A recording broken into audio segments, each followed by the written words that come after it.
Okay जी। तो start करते हैं आज की क्लास। आज का जो हमारा टॉपिक है वो है सॉफ्टवेयर, राइट। अब इस सॉफ्टवेयर के अंदर हम इसकी टाइप्स को देखेंगे, फिर उसकी डिटेल को देखेंगे। सो बने रहिएगा हमारे साथ, ओके। ठीक है। तो सबसे पहले सॉफ्टवेयर होता क्या है।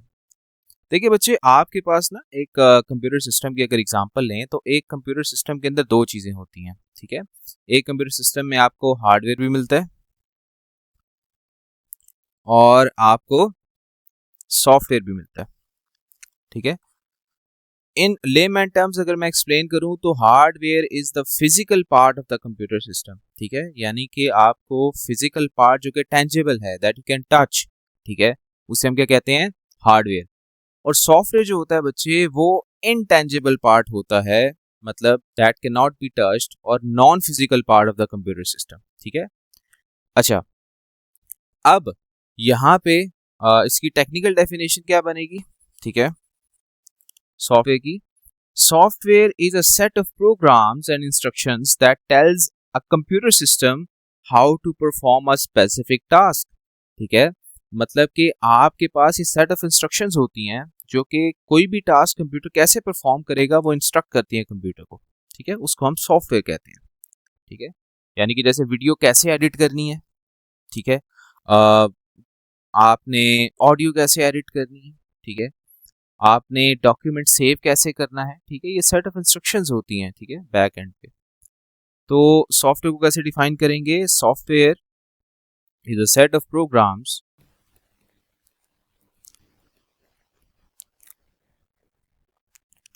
And instructions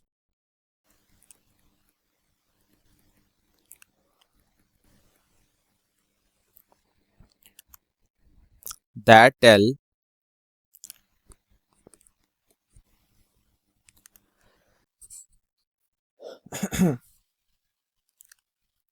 that tell a computer system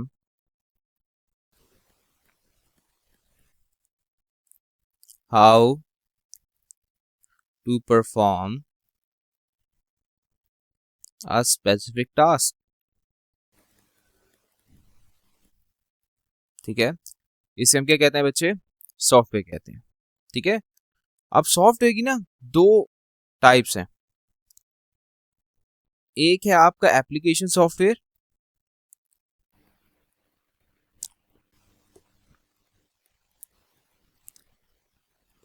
ठीक है जी, और दूसरा है आपका सिस्टम सॉफ्टवेयर।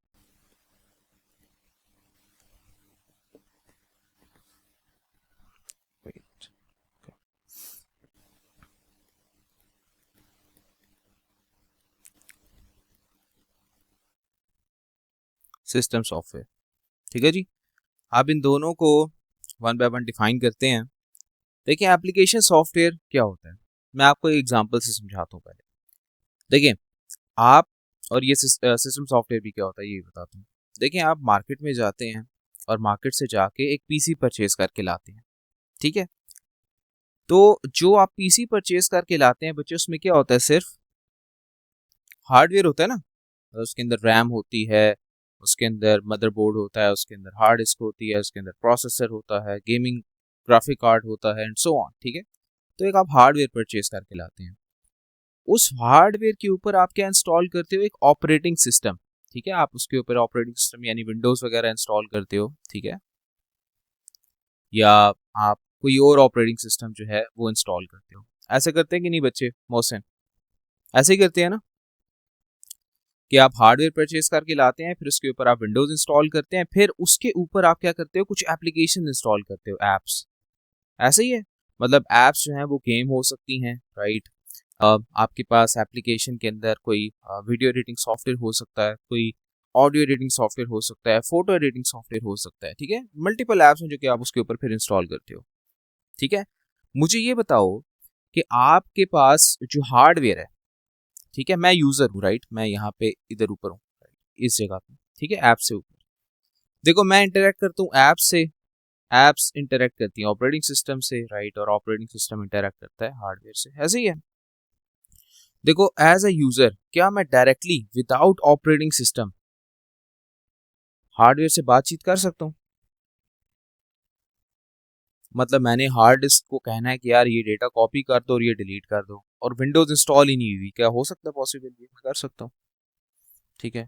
अच्छा, नहीं पॉसिबल ना, right, because operating system is something that we need to run, ठीक है, द हार्डवेयर, ठीक है, प्रॉपरली।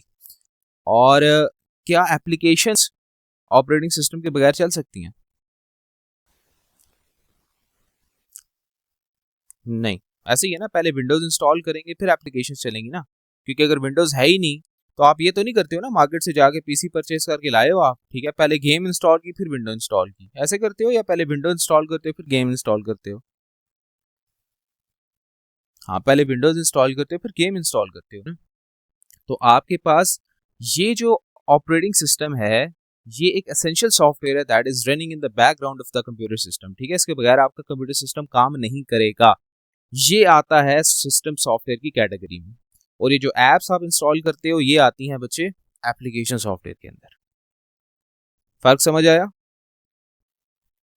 ठीक है, अब मैं इनको डिफाइन करता हूं, ठीक है। सो इसको उड़ाते हैं यहां से और डिफाइन करते हैं जी कि ये है क्या, ठीक है जी। ओके, अच्छा जी, जो आपके पास बच्चे एप्लीकेशन सॉफ्टवेयर हैं, application softwares are the softwares which are designed to do user specific task, ठीक है, they are designed for user specific tasks, ठीक है जी, such as games that we use it for entertainment, ठीक है, we have audio editing softwares,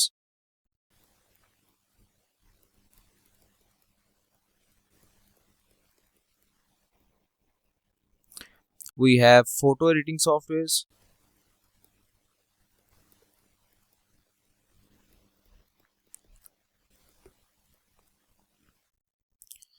we have video editing softwares,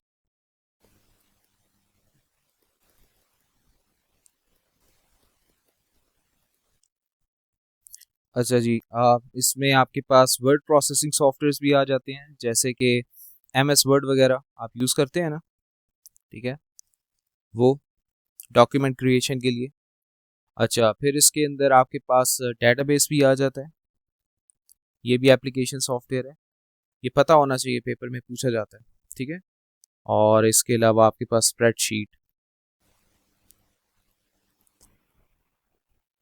spreadsheets या Microsoft Excel वगैरह अगर आपने यूज़ किया होगा तो उसके अंदर जो शीट्स बनती है हमने स्प्रेडशीट्स कहते हैं, ठीक है। सो ये कुछ आपके पास एप्लीकेशन सॉफ्टवेयर हैं, ठीक है। ऑन दी अदर हैंड, अगर हम सिस्टम सॉफ्टवेयर को डिफाइन करें तो कैसे डिफाइन करेंगे? System software are the software that manage and control the hardware, करता है कि नहीं, ये भी हमने बात की थी कि मैनेज और कंट्रोल करता है हार्डवेयर को, ठीक है, करता है ना बच्चे, मोहसिन? और क्या ये एक एक आप समझ लो प्लेटफॉर्म प्रोवाइड करता है एप्लीकेशन सॉफ्टवेयर के रन हो पाए इसके ऊपर, ठीक है। यानी दो चीजें, एक तो ये कि ये कंट्रोल और मैनेज करता है हार्डवेयर को, यानी मैंने हार्ड डिस्क से अगर बातचीत करनी है, I need operating system, I need Windows, right, ठीक है। और अगर मैंने एप्लीकेशंस को रन करना है उसके लिए भी मुझे विंडोज चाहिए, ठीक है। Windows is just one of the system software, system software में और बहुत सारी चीजें आती हैं, वो भी हम डिस्कस करते हैं, ठीक है। पहले तो इसको डिफाइन कर देते हैं। System softwares are the softwares that manages and controls hardware and provide platform for application softwares to run. Application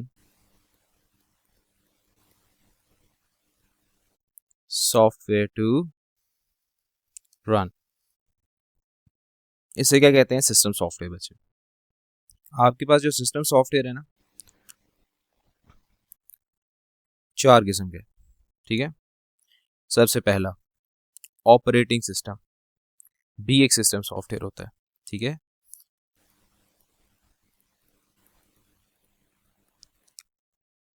operating system यानी विंडोज वगैरह, ठीक है। इसकी डिटेल अभी हम देखेंगे। फिर उसके बाद दूसरा यूटिलिटी प्रोग्राम्स,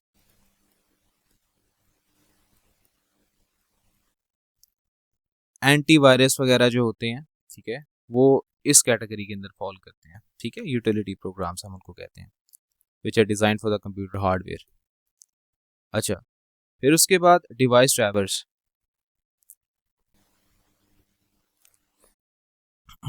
डिवाइस ड्राइवर्स क्या होते हैं? मतलब आप कंप्यूटर के साथ कोई भी डिवाइस अटैच करते हैं तो कंप्यूटर उसको रिकॉग्नाइज कैसे करता है कि यार ये जो आपने अटैच किया है, क्या ये प्रिंटर है, माउस है, कीबोर्ड है, ये क्या है, चीज़ क्या है, ठीक है, जो आपने पीसी के साथ अटैच की है। उसके लिए जो चीज़ चाहिए होती है ना बच्चे, उसे डिवाइस ड्राइवर्स कहते हैं, ठीक है। ओके और फिर fourth one is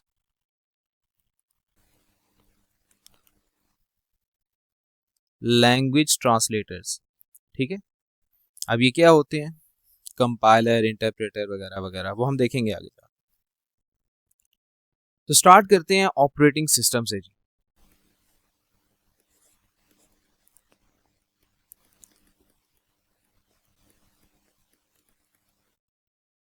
operating system क्या होता है, ठीक है। देखिए जी, ऑपरेटिंग सिस्टम एक ऐसा सिस्टम सॉफ्टवेयर है, सिस्टम सॉफ्टवेयर मैं लिख देता हूँ, सिस्टम सॉफ्टवेयर, ठीक है, जो क्या क्या करता है? सबसे पहली चीज, कंट्रोल्स द कंप्यूटर हार्डवेयर,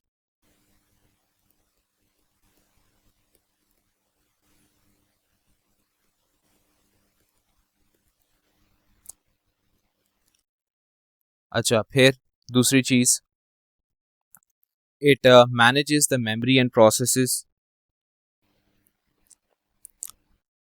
अभी कैसे बताता हूँ आगे जाके, ठीक है। It manages memory and processes. अच्छा, फिर it allows the user to interact with the computer, allows the user to interact with the computer,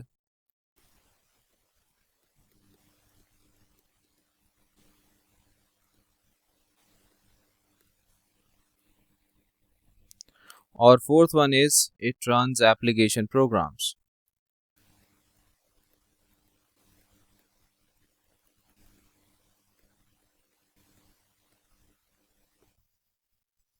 ठीक है। ये बच्चे आपका ऑपरेटिंग सिस्टम होता है, ठीक है। अच्छा, पेपर में एक और क्वेश्चन भी पूछा जाता है कि इसकी एग्जांपल्स बताएं जी, ठीक है। What are the examples of operating system? तो कुछ एग्जांपल्स डिस्कस कर लेते हैं, ठीक है। सबसे पहली चीज, Windows operating system is an example of OS. उसके अलावा मैक ओएस। अच्छा, इसके अलावा आपके पास है लिनक्स या लाइनक्स, और इसके अलावा आपके पास एंड्रॉयड ऑपरेटिंग सिस्टम है, आईओएस ऑपरेटिंग सिस्टम, बहुत सारे हैं, ठीक है ना, बहुत सारे। बहरहाल आगे बढ़ते हैं। आपके पास बच्चे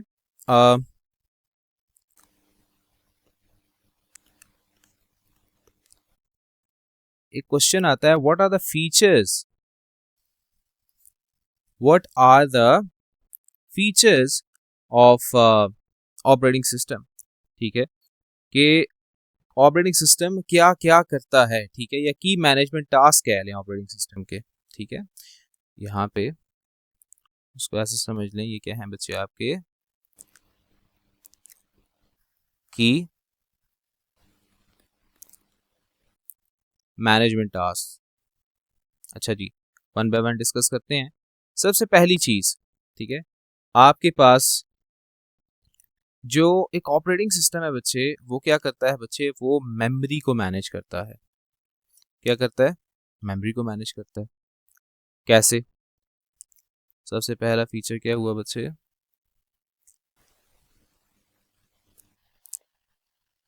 मेमोरी मैनेजमेंट। ठीक है। अच्छा, देखें करता क्या है। करता ये है कि आपके पास है कि कोई भी जो प्रोसेस है, ठीक है, किसी भी प्रोसेस ने चलना है तो उसको मेमोरी चाहिए होती है। मतलब कंप्यूटर के अंदर मल्टीपल प्रोसेसेस जो चल रहे होते हैं, ठीक है, तो उन प्रोसेसेस को एग्जीक्यूट करने के लिए मेमोरी चाहिए होती है। ठीक है, तो आपके पास ऑपरेटिंग सिस्टम क्या करता है, उसका ये एक काम है कि वो एलोकेट और डी एलोकेट करता है मेमोरी को to programs and processes as needed. ठीक है, यानी कि इसका काम क्या है,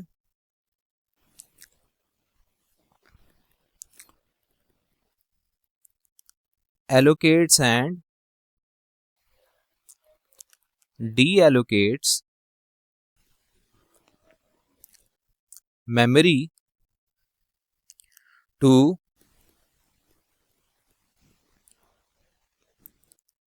programs and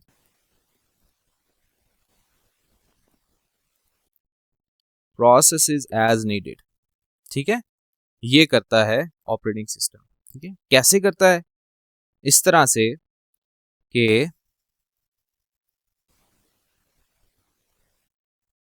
it keeps track which part of the RAM are in use। ठीक है,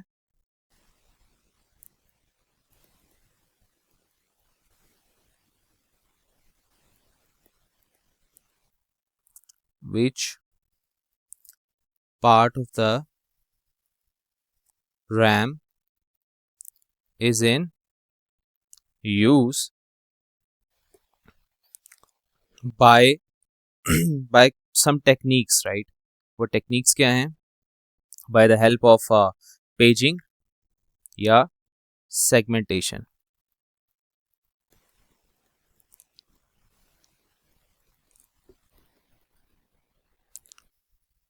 ठीक है, अब ये पेजिंग सेगमेंटेशन क्या है, ये आप जाके A2 के अंदर स्टडी करेंगे। ठीक है, अच्छा जी, दूसरा ये करता क्या क्या और क्या क्या करता है। ठीक है, it moves data to and from virtual memory when the RAM is full, right?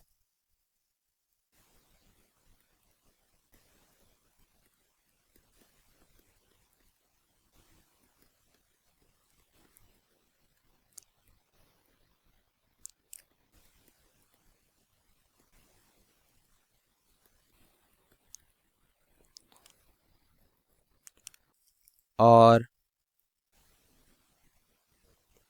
it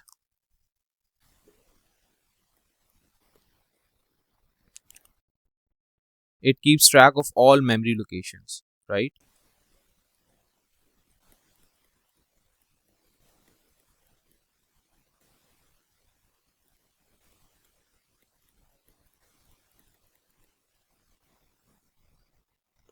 और फिर it also prevents two processes to use the same memory location। अगर दो प्रोसेस चल रहे हैं तो वो सेम मेमोरी लोकेशन यूज नहीं करेंगे, क्योंकि अगर उन्होंने सेम मेमोरी लोकेशन यूज कर लिया तो आपके पास ऐप क्रैश कर सकती है या इनकरेक्ट रिजल्ट्स आ सकते हैं। ठीक है, prevents two competing processes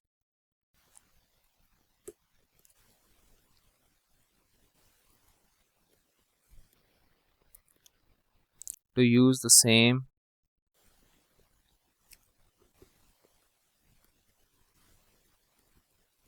memory location. ठीक है,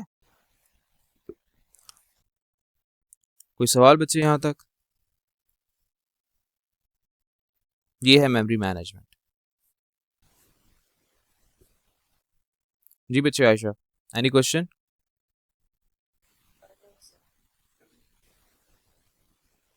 जी बच्चे, मोहसिन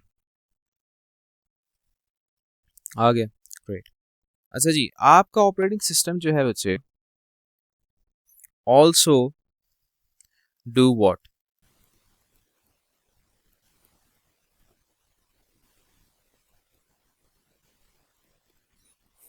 क्या करता है बच्चे, प्रोसेस मैनेजमेंट भी करता है, ठीक है, यानी कि it controls which processes are in running, waiting और टर्मिनेटेड स्टेट, ठीक है।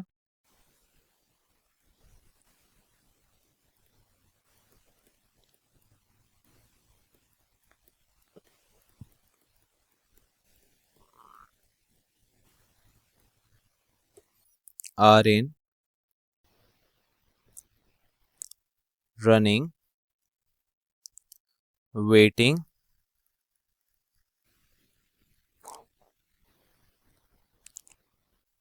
या फिर आर रनिंग कर लें आप, ठीक है, विच प्रोसेसेस आर रनिंग, वेटिंग और टर्मिनेटेड,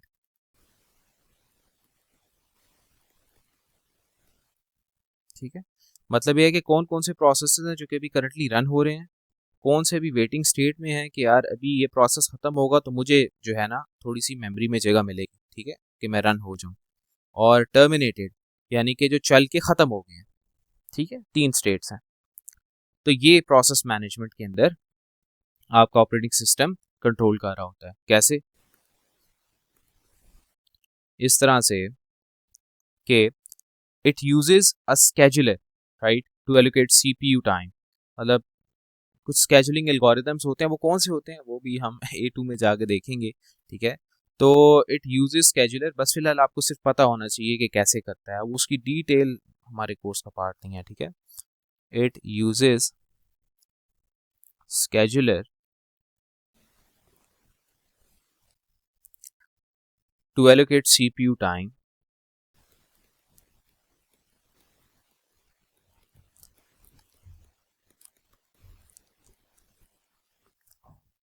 ठीक है जी। और इट हैंडल्स द मल्टीटास्किंग, ठीक है, by switching between the processes rapidly, ठीक है। मल्टीटास्किंग का भी फीचर आपको प्रोवाइड करता है ना बच्चे, पता होगा आपको। मल्टीटास्किंग यानी एक वक्त में आप मल्टीपल चीज़ें कर सकते हैं, यानी कि एक वक्त में आप कोई डॉक्यूमेंट भी बना रहे हैं, पीछे आपने कोई ऑडियो भी प्ले की हुई है, राइट, आपने साइड बाय साइड पे वीडियो प्ले की हुई है, कुछ मल्टीपल सॉफ्टवेयर ओपन किए हुए हैं, तो इसे कहते हैं मल्टीटास्किंग। ये भी पॉसिबल होती है इसकी वजह से, ठीक है। ओके, हैंडल्स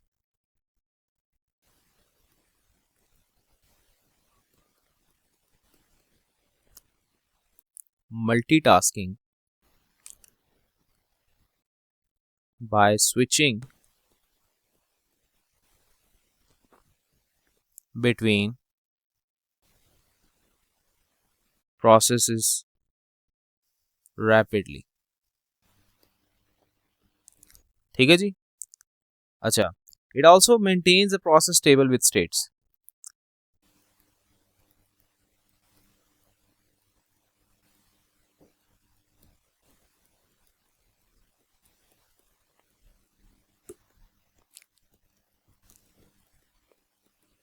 ठीक है। ये है बच्चे आपके पास प्रोसेस मैनेजमेंट, ठीक है। उसके बाद अगले आते हैं फीचर पे, विच इज फाइल मैनेजमेंट।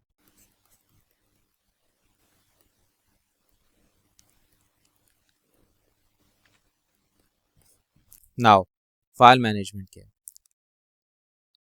अच्छा, आप अपने कंप्यूटर के अंदर देखते हैं कि आपके पास एक फोल्डर होता है, उस फोल्डर के अंदर कुछ 2-3 फोल्डर्स होते हैं, ऐसे ही है ना, और उन फोल्डर्स के अंदर भी मल्टीपल फोल्डर्स होते हैं, होता है कि नहीं होता बच्चे? बच्चे आयशा, ऐसा होता है कि नहीं? नहीं। ओके। अच्छा, फिर उसके बाद आप ये भी देखते हैं कि आपके पास जो कंप्यूटर के अंदर फाइल्स होती हैं उनका स्ट्रक्चर इस तरह से है कि पहले फाइल का नाम लिखा हुआ होता है, ठीक है, डॉट फिर उसकी एक्सटेंशन होती है, जैसा कि सपोज करें आपके पास लिखा हुआ है सपोज, हाँ, chapter1.pdf, होता है ना कि फाइल का नाम chapter1 है और .pdf। अच्छा, आपके पास सपोज करें कोई ऑडियो होगी, ठीक है, तो फाइल का नाम लिखा हुआ होगा जैसे कि sound.mp3, ठीक है, लिखा हुआ होता है ना बच्चे।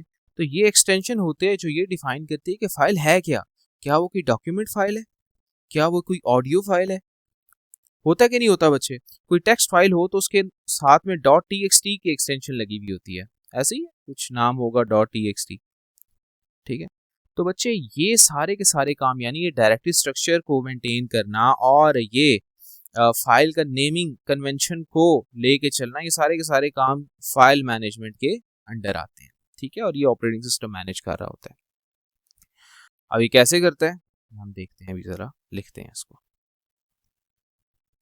सो आते हैं जी फाइल मैनेजमेंट पे। तो file management is responsible for what, it organizes, stores, names and retrieves files on storage device. Organizes, stores, names and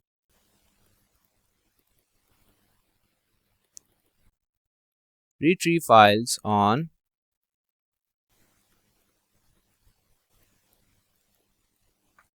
storage device. ठीक है, अच्छा अब इसके की मैनेजमेंट टास्क आपको बता देता हूँ। ठीक है, it maintains a file directory structure. ठीक है,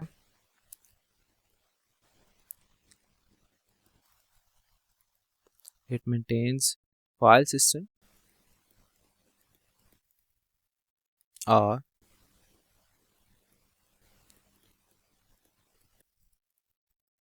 डायरेक्टरी स्ट्रक्चर, यानी वो डायरेक्टरीज होती है ना, फोल्डर को डायरेक्टरी कह रहा हूँ मैं। ठीक है ना, फोल्डर इनसाइड अ फोल्डर, फिर उसके अंदर फोल्डर, फिर उसके अंदर फोल्डर एंड सो ऑन। अच्छा, दूसरा, इट कंट्रोल्स फाइल क्रिएशन,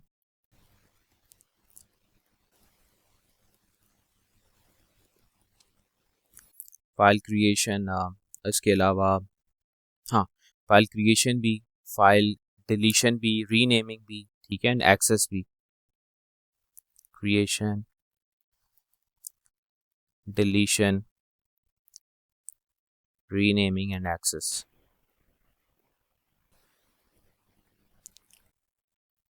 ये सब मैनेज करता है। ठीक है, फिर उसके बाद it tracks where the files are stored on a disc.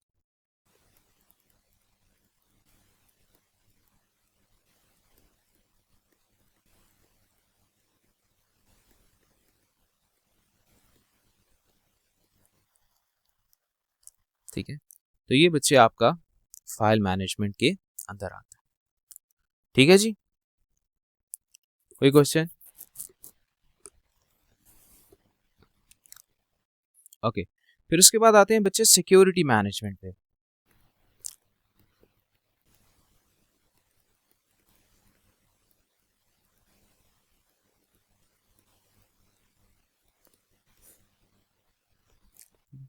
Security management देखिए जी, सिक्योरिटी मैनेजमेंट के अंदर देखें, आपके कंप्यूटर के अंदर जो आपका डेटा पड़ा हुआ है वो बहुत इंपॉर्टेंट डेटा हो सकता है आपके लिए। ठीक है, एंड यू डोंट वांट कि आपका डेटा कोई थर्ड पार्टी एक्सेस कर पाए, राइट। मतलब कोई भी बंदा आपका डेटा आपकी मर्जी के बगैर एक्सेस कर ले, सही है। तो उसके लिए क्या करते हैं आप, उसके लिए आप मल्टीपल चीज़ें करते हैं कंप्यूटर सिस्टम के अंदर। ठीक है, आप अपने कंप्यूटर सिस्टम के ऊपर पासवर्ड अप्लाई कर देते हैं, ऐसे ही है ना, लॉगिन पासवर्ड, कि यार किसी को पासवर्ड पता होगा तभी मेरा पीसी वो लॉगिन कर पाएगा, नहीं तो नहीं। ऐसा करते हैं कि नहीं करते आप, टू सिक्योर योर डेटा। ठीक है, तो ये जो फीचर है ये किसने प्रोवाइड किया आपको, विंडोज़ ने ना, या अगर एंड्रॉयड की बात करें तो एंड्रॉयड ने, या अगर आप एप्पल की बात करें, राइट, तो आईफोन की iOS ने दिया आपको। ठीक है, तो यानी कि ये जो फीचर है ये कौन प्रोवाइड कर रहा है, ऑपरेटिंग सिस्टम आपको प्रोवाइड कर रहा है। ठीक है, अच्छा, फिर इसके अलावा आप सपोज करें आप जाते हैं लैब में, ठीक है, स्कूल की लैब के अंदर, तो वहाँ पे आप देखते हैं ना, आप कुछ भी इंस्टॉल करने लगे तो वो आपको इंस्टॉल नहीं करने देता। वो कहता है जो एडमिन का यूज़र नेम और पासवर्ड है पहले वो एंटर करें, फिर जो है इंस्टॉल करने दूंगा। क्यों? क्योंकि एडमिन के अलावा किसी को एडमिन ने ये प्रिविलेज या एक्सेस ही नहीं दिया कि वो कोई फाइल को इंस्टॉल कर पाए। हाँ, you can as a student you can only view the file, right, but you can not install और एडिट अ फाइल, ठीक है। तो उसने कुछ एक्सेस राइट्स डिफाइन किए हुए हैं कि एडमिन जो है वो सब कुछ कर सकता है, वो रीड राइट डिलीट कर सकता है, लेकिन as a user you can only read.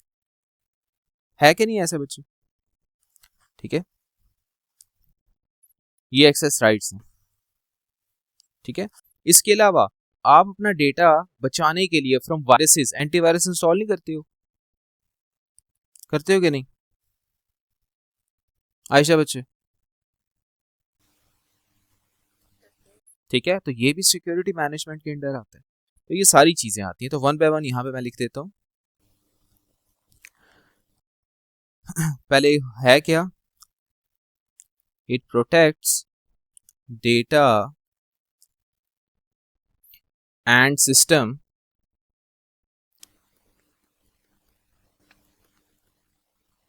From unauthorised access,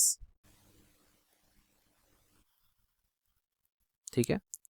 यानी अनऑथराइज्ड मतलब ऑथराइज नहीं है ना एक बंदा, ठीक है, क्योंकि आपका data you are authorise person, ठीक है। कैसे?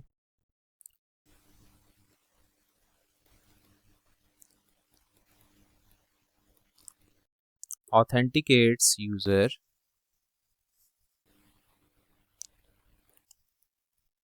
with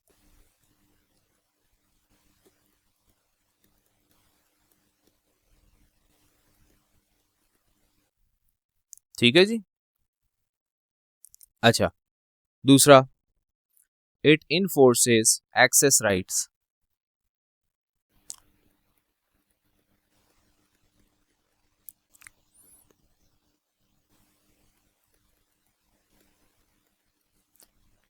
अच्छा, इसके अलावा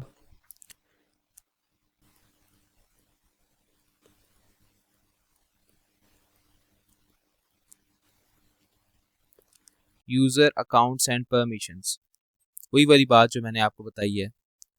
आप कंप्यूटर लैब में जाते हैं तो एक कंप्यूटर के ऊपर मल्टीपल अकाउंट्स होते हैं, ठीक है। आप अपना यूजर नेम पासवर्ड डालते हैं और लॉग इन कर लेते हैं, ठीक है। अच्छा, फिर उसके बाद एंटीवायरस और फायरवॉल, राइट।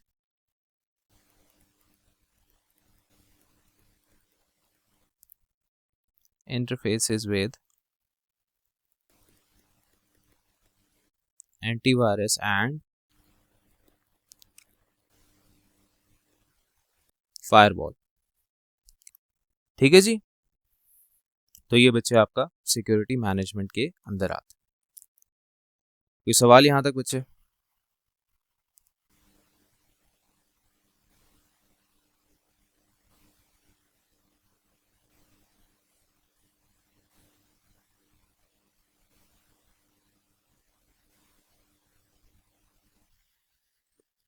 ओके, आगे बढ़ते हैं। फिर एक और फीचर है बच्चे, हार्डवेयर मैनेजमेंट।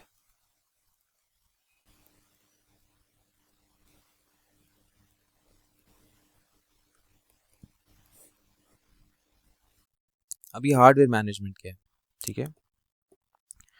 देखें, आपके पास, जैसे मैंने बात कही थी कि आपकी जितनी पेरिफेरल डिवाइसेस हैं, राइट, आप कंप्यूटर के साथ प्रिंटर अटैच कर लेते हैं, ठीक है। आप कंप्यूटर के साथ कोई यूएसबी अटैच कर लेते हैं, मतलब फ्लैश ड्राइव की बात करूँ, ठीक है। मतलब यूएसबी प्रिंटर अटैच कर लेते हैं आप, यूएसबी माउस अटैच कर लेते हैं आप यूएसबी स्टोरेज स्टिक स्टोर जो है वो कनेक्ट कर लेते हैं आप कोई भी चीज़ अगर कंप्यूटर के साथ कनेक्ट करते हैं, ठीक है, तो आपका operating system with the help of device drivers, ठीक है, समझ जाता है कि अच्छा ये माउस है, ये कीबोर्ड है, ठीक है, क्लियर है। तो डिवाइस ड्राइवर्स जो हैं, आप ऐसे समझें कि मैंने एक माउस अटैच किया हुआ है ना, ठीक है, और मेरा ये ऑपरेटिंग सिस्टम है। तो ये जो बीच में डिवाइस ड्राइवर्स है ना, ये ट्रांसलेटर का काम करते हैं, ठीक है। कि यहाँ से अगर मैं क्लिक करता हूँ तो डिवाइस ड्राइवर के पास जाता है, डिवाइस ड्राइवर इसको ट्रांसलेट करके ऑपरेटिंग सिस्टम के पास भेजता है कि अच्छा ये जो है ना ये कहना चाह रहा है, इसने ये वाला बटन क्लिक किया, इसका ये मतलब है, ठीक है। तो डिवाइस ड्राइवर्स जो हैं वो की रोल प्ले करते हैं इन बिटवीन, ठीक है। अगर डिवाइस ड्राइवर्स नहीं होंगे तो ऑपरेटिंग सिस्टम पहचान ही नहीं पाएगा आपने क्या लगाया हुआ है। ठीक है, चलिए मैं इसको आसान लफ्जों में आपको समझाता हूँ।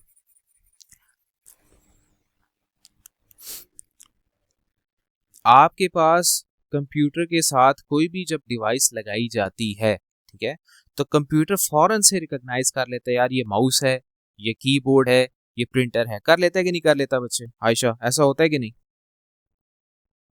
ये किसकी हेल्प से हो रहा होता है? डिवाइस ड्राइवर की हेल्प से। अगर डिवाइस ड्राइवर ही ना हो उस डिवाइस के, तो क्या कंप्यूटर पहचान पाएगा कौन सी डिवाइस आपने अटैच की है? ठीक है, तो मतलब हार्डवेयर मैनेजमेंट जो है ये पॉसिबल होती है with the help of device drivers. सही है कि नहीं ऐसा बच्चे? तो सबसे पहली चीज हार्डवेयर मैनेजमेंट के अंदर होता क्या है कि it uses device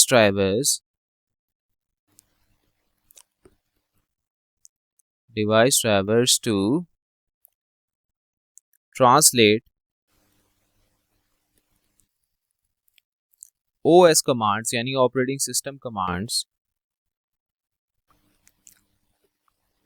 into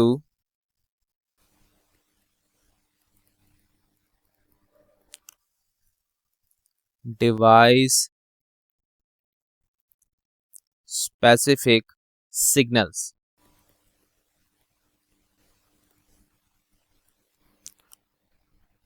ठीक है, अच्छा आगे, it manages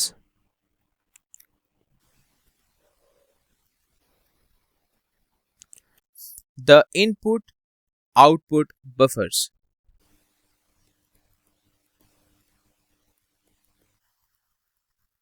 input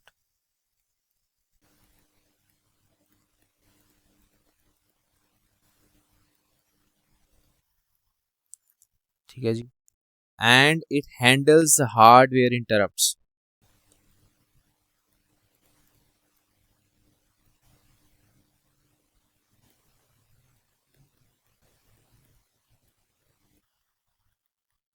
ठीक है, अब यहाँ पे दो टर्म्स आपने देखी, एक तो ये बफर और ये इंटरप्ट। ये होता क्या है ये भी हम देखते हैं। ठीक है, वैसे कुछ आइडिया है आपको कि क्या होता है? What is a buffer? कुछ आइडिया हो आपको, कहीं पे पढ़ा हो कभी या सुना हो?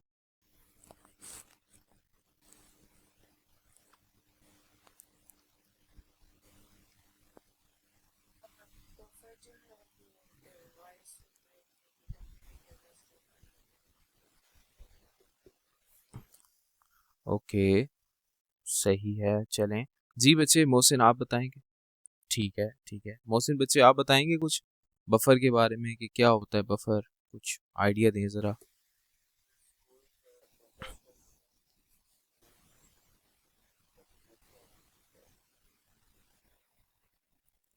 अच्छा, ठीक है, देखिए मैं इसको ऐसे समझाता हूँ कि आपने एक चीज़ देखी होगी ना, यूट्यूब वगैरह पे आप देखते हैं कि वीडियो चल रही होती है यूट्यूब पे, तो उसमें दो चीज़ें होती हैं, एक वो रेड लाइन जा रही होती है और साथ में एक वाइट लाइन जा रही होती है। ऐसे ही है, ऐसे ही होता है ना, वीडियो चल रही है, साथ एक रेड लाइन चल रही है और साथ में एक वाइट चल रही है। देखा कभी आप लोगों ने, नोटिस किया? आयशा बच्चे किया है कि नहीं? वाकई में बताएं कि है। ओके, अब अब वो वाइट एरिया वो क्या बता रहा होता है, मतलब वो क्या रिप्रेजेंट कर रहा होता है? मतलब इन केस सपोज करें इंटरनेट चला जाता है, तो क्या मेरी जो वीडियो है फौरन रुक जाएगी? हाँ, जब तक रेड लाइन वाइट को रीच नहीं करेगी वो चलती। वो जो वाइट एरिया ना बच्चे, ठीक है, वो आप समझ लें वो क्या है, आपका बफर है। ठीक है, लाइक वो एक certain part of the video है जो कि हमने इन एडवांस पहले से ही डाउनलोड कर लिया है, इन केस कि आपके पास अगर इंटरनेट स्लो डाउन हो जाए या इंटरनेट चला जाए तो आप देख पाए। ठीक है, क्लियर है? अच्छा, तो यहाँ पे अगर मैं बफर को डिफाइन करूंगा तो जी बफर क्या होता है? What is buffer? ठीक है, buffer is a temporary memory storage area ठीक है, used to store data while it is being transferred from one place to another place, right. मतलब एक वीडियो में देख रहा हूँ ना यूट्यूब से मेरे पीसी पे, तो एक प्लेस से दूसरे प्लेस पे जो डेटा ट्रांसफर हो रहा है, ठीक है, वो कहाँ पे स्टोर होगा, टेम्पररी तौर पे जिस जगह स्टोर होगा उसे बफर कहते हैं। मैं प्रिंटर को डेटा सेंड करता हूँ, ठीक है, तो मेरे कंप्यूटर से प्रिंटर को डेटा जाके ट्रांसफर हो रहा है टेम्पररीली, राइट। ऑब्वियसली जब वो प्रिंट कर लेगा वो डिस्कार्ड कर देगा उस डेटा को, तो वो भी कहाँ पे स्टोर होता है, एक टेम्पररी स्टोरेज एरिया में, जिसे बफर कहते हैं, ठीक है। तो बफर इटसेल्फ क्या है, buffer is a temporary area of memory used to store data, temporary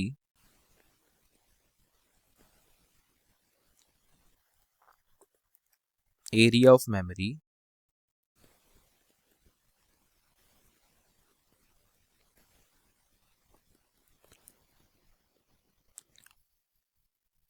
used to store data while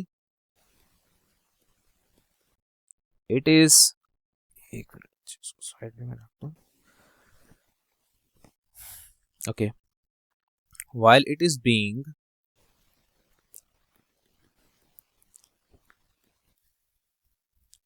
transferred from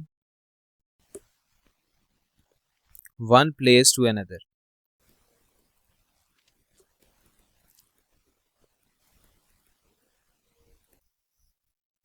ठीक है।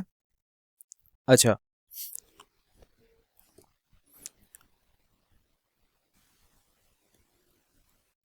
और इसको मैं ऐसे भी कह सकता हूँ कि it holds data for a short time, it holds data for a short time so that two devices working at different speeds can communicate properly.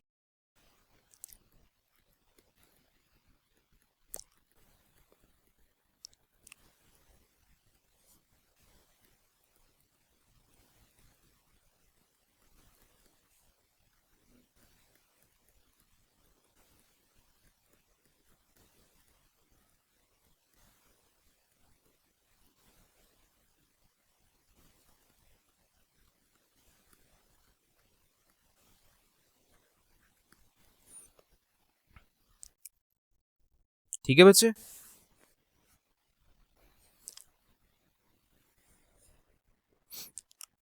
जैसे कि मैंने एग्जांपल क्या दिया आपको,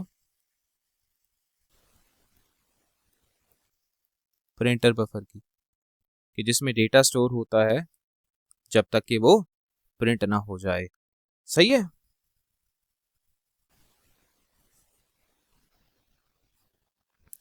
अच्छा, दूसरी जो टर्म हमने देखी थी बच्चे, वो क्या थी, इंटरप्ट।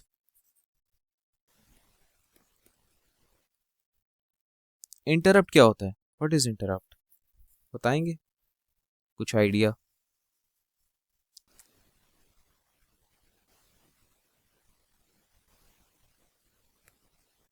जी बच्चे, मोहसिन।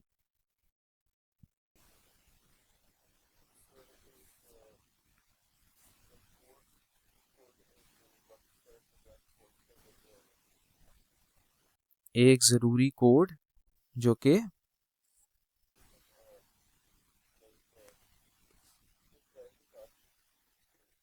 प्रायोरिटी टास्क होती है, हाँ कुछ कुछ करीब करीब पहुंच रहे हैं आप। जी बच्चे, आयशा कुछ आइडिया है आपको कि इंटरप्ट क्या होता है। ओके, चले इंटरप्ट की एग्जांपल आपको मैं मिसाल के तौर पे सपोज करें कि आप ना, आपने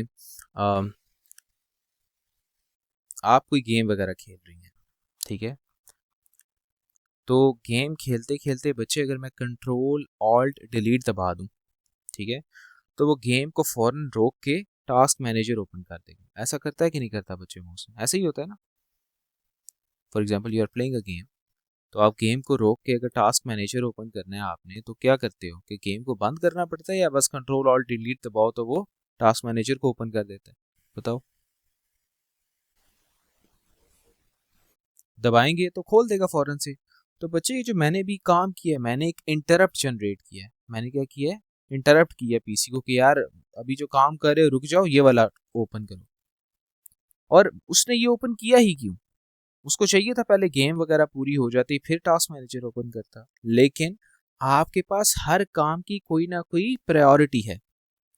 ऐसे ही है, कुछ काम कम इम्पोर्टेंट है कुछ, और कुछ ज्यादा इम्पोर्टेंट है।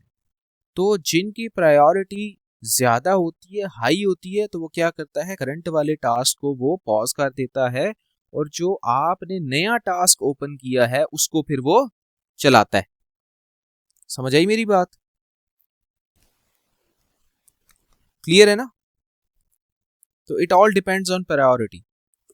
ठीक है, कौन सा ज्यादा प्रायोरिटी रखता है। ठीक है, सो अब इसको डिफाइन कैसे करेंगे? इट इज अ, अच्छा इसकी एक और एग्जांपल पहले समझ लें। ठीक है, आपके पास सपोज करें आप माउस यूज करते हैं। ठीक है, आप माउस यूज करते हुए डबल क्लिक करें, राइट? तो आपके पास एक टास्क चल रहा है तो दूसरा टास्क फौरन से ओपन हो जाता है। ठीक है, तो जो आपने डबल क्लिक किया ना माउस से, ये भी एक इंटरप्ट जनरेट हुआ जो कि पीसी के पास गया है। सही है? समझ आया कि नहीं आया बच्चे?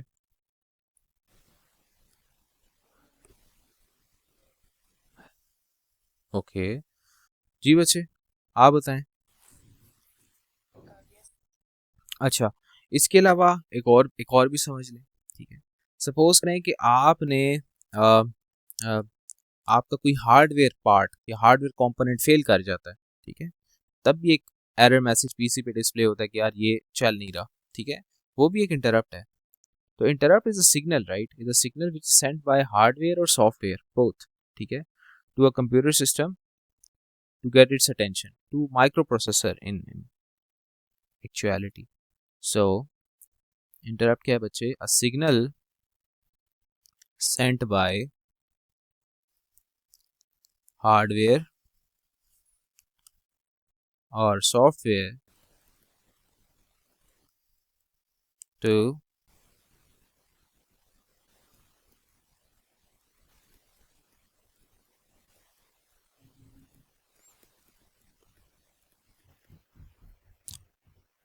टू प्रोसेसर कर लें, टू गेट इट्स अटेंशन। ठीक है जी, इसे हम क्या कहते हैं? इंटरप्ट कहते हैं। ठीक है जी, और फिर आपके पास मुख्तलिफ किस्म के इंटरप्ट्स होते हैं। आपके पास हार्डवेयर इंटरप्ट्स होते हैं, सॉफ्टवेयर इंटरप्ट्स होते हैं, and so on.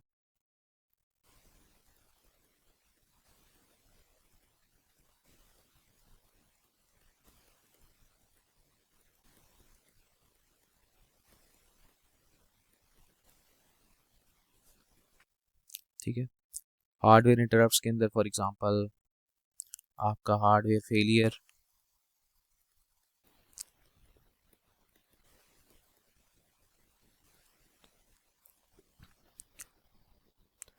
pressing button on a keyboard,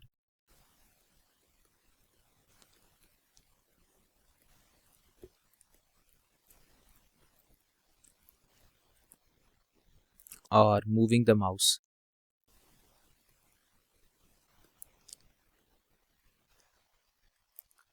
ये आपका हार्डवेयर इंटरप्ट के अंदर आता है। ठीक है, सॉफ्टवेयर इंटरप्ट के अंदर आपके पास फॉर एग्जांपल आप प्रोग्राम नॉट रिस्पॉन्डिंग या जीरो डिवीजन एरर। ठीक है,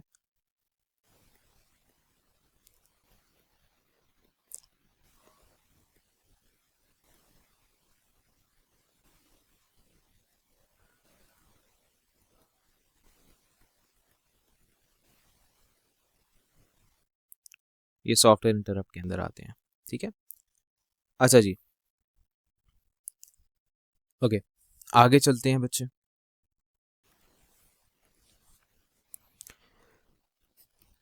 there is thing known as बच्चे HCI, यानी कि ह्यूमन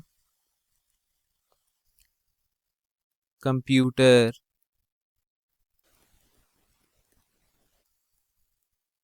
इंटरफेस। ठीक है जी, क्या बच्चे? Human computer interface. ठीक है, अच्छा, अगर बात करें HCI की, ह्यूमन कंप्यूटर इंटरफेस की, तो बच्चे आपके पास ना दो किस्म के इंटरफेसेस होते हैं, ठीक है।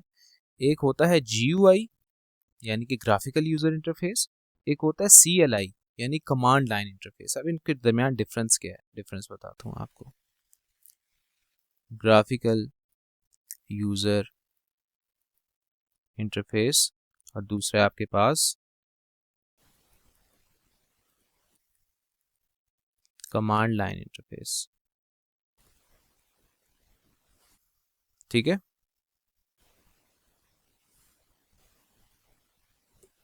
Okay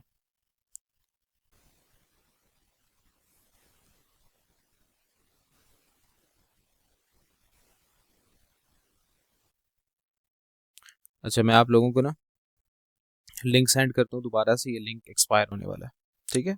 wait.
जी बच्चे आशा समझ आ रही है चीजें कि नहीं आ रही? पक्की बात है। बताएं, थोड़ा सा रीकैप दें फिर मुझे।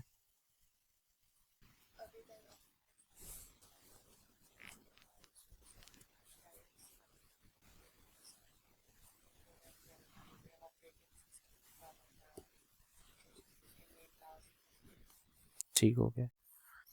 अच्छा, ठीक हो गया।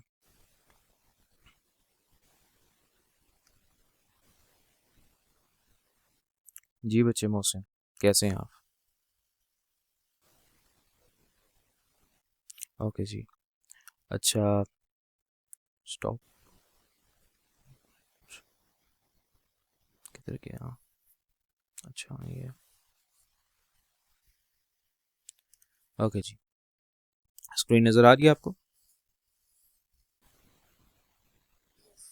ओके जी। आपके पास ना बच्चे अ, मैंने जैसे अभी आपको बताया कि आपके पास दो किस्म के इंटरफेसेस होते हैं, ठीक है। जिससे आप कंप्यूटर के साथ इंटरेक्ट कर पाते हैं। एक है ग्राफिकल यूज़र इंटरफेस और दूसरा है कमांड लाइन इंटरफेस। जो ग्राफिकल यूज़र इंटरफेस है, आप ग्राफिकल यूज़र इंटरफेस का सीन ऐसे है बच्चे कि अ, मतलब आप विंडोज़ ओपन करते हैं, राइट? तो आपको कुछ आइकन्स नज़र आते हैं, कुछ माउस का पॉइंटर नज़र आ रहा होता है कि नहीं होता? मैं दोबारा रिपीट करता हूँ, शायद आपको समझ नहीं आया। देखिए, आपके पास दो किस्म के इंटरफेसेस हैं, एक है ग्राफिकल यूजर इंटरफेस और एक है कमांड लाइन इंटरफेस। जो इंटरफेस आप लोग यूज करते हैं, ठीक है, विंडोज वगैरह हो गया, एंड्रॉयड हो गया, iOS हो गया, ठीक है, मैक हो गया, ये सारे के सारे जो हैं आपके ये ग्राफिकल यूज़र इंटरफेस की कैटेगरी में फॉल करते हैं। क्यों? क्योंकि they are very easy to use. आप ओपन करते हैं, आपको कुछ आइकन्स नज़र आ रहे होते हैं, कुछ मेन्यूज़ नज़र आ रहे होते हैं, आपको माउस का पॉइंटर नज़र आ रहा होता है that you can select any option, right, any icon, ठीक है। तो ये आपका ग्राफिकल यूज़र इंटरफेस होता है, ठीक है। कमांड लाइन इंटरफेस क्या होता है कि आपको अगर सपोज करें जैसे फॉर एग्जांपल देखें, आपने कोई भी कुछ भी कॉपी करना है, ठीक, तो आप क्या करेंगे, आप फाइल के ऊपर जाएंगे, माउस का कर्सर लेके जाएंगे, राइट क्लिक करेंगे, कॉपी पे क्लिक करेंगे और कहीं पे जाके उसको पेस्ट कर देंगे, वेरी इजी। लेकिन अगर आप कमांड लाइन इंटरफेस की बात करें तो कमांड लाइन इंटरफेस में क्या होता है, आपको हर चीज़ के लिए कमांड याद रखनी पड़ती है। मतलब उसके अंदर आइकन्स, मेन्यू, पॉइंटर नहीं होते। मतलब अगर आपने छोटे से छोटा काम भी करना है ना, ठीक है, आपने कुछ कॉपी करना है, कुछ डिलीट करना है, तो आपको कमांड के थ्रू करना पड़ता है, ठीक है, जो कि काफ़ी मुश्किल काम है। ऑल्दो ये लाइट वेट है, लेकिन light weight in a sense के मेमोरी कम कंज्यूम करता है, ठीक है, लेकिन ये it's very difficult for a ले मैन बिकॉज उसको कमांड्स याद रखनी पड़ेंगी, बहुत मुश्किल काम है, ठीक है। मैं आपको दिखा देता हूँ ये दिखते कैसे हैं ताकि आपको एक आइडिया डेवलप हो जाए। ये देखें जी, फॉर एग्जांपल जैसे कि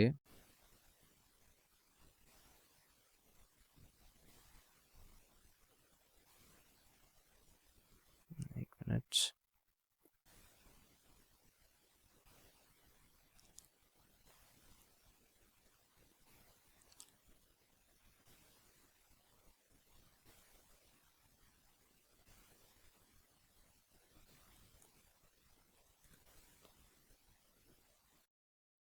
आप अपना पीसी ओपन करते हैं ना, ठीक है, तो आपको इस तरह के आइकन नजर आते हैं कि नहीं आते बच्चे?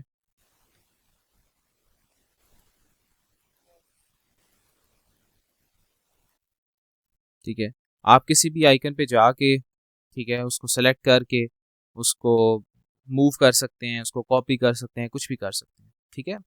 लेकिन अगर आप बात करें किसकी, कमांड लाइन इंटरफेस की, तो वो क्या है, आपने CMD देखा होगा अपने कंप्यूटर सिस्टम के अंदर। CMD मैं यहाँ पे कर देता हूँ, आपको दिखा देता हूँ।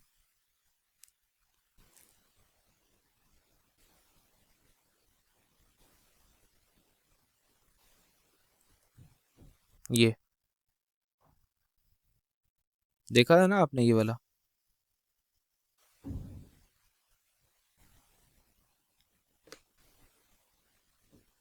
ये देख रहे हैं आप? यहाँ पे आपको हर काम करने के लिए कमांड लिखनी पड़ती है, ठीक है, मतलब फॉर एवरी टास्क आपको यहाँ पे कमांड लिखनी पड़ेगी।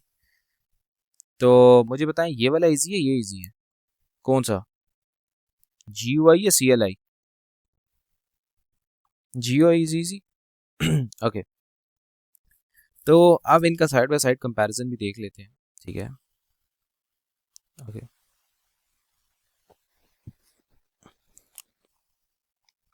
वेट करें ज़रा 1 मिनट। बस कमांड लाइन इंटरफेस और ग्राफिकल यूज़र इंटरफेस, ठीक है। तो कमांड लाइन इंटरफेस और ग्राफिकल यूज़र इंटरफेस के एडवांटेज डिसएडवांटेज जो भी हमने डिस्कस किए वो सारे लिखे हैं। जैसे कि कमांड लाइन इंटरफेस जो है it is more user friendly, ठीक है। क्यों? क्योंकि इसके अंदर आइकन्स होते हैं to represent the application, right. अच्छा, और user does not need to learn any commands, ठीक है, कोई कमांड याद करने की ज़रूरत नहीं होती है आपके पास GUI के अंदर, ठीक है। और आपके पास एक पॉइंटिंग डिवाइस होती है सच एज माउस, जो कि यूज़ की जाती है टू क्लिक और to launch any application, right. तो दिस इज़ ईजी, राइट, ये इसके कुछ एडवांटेज हैं।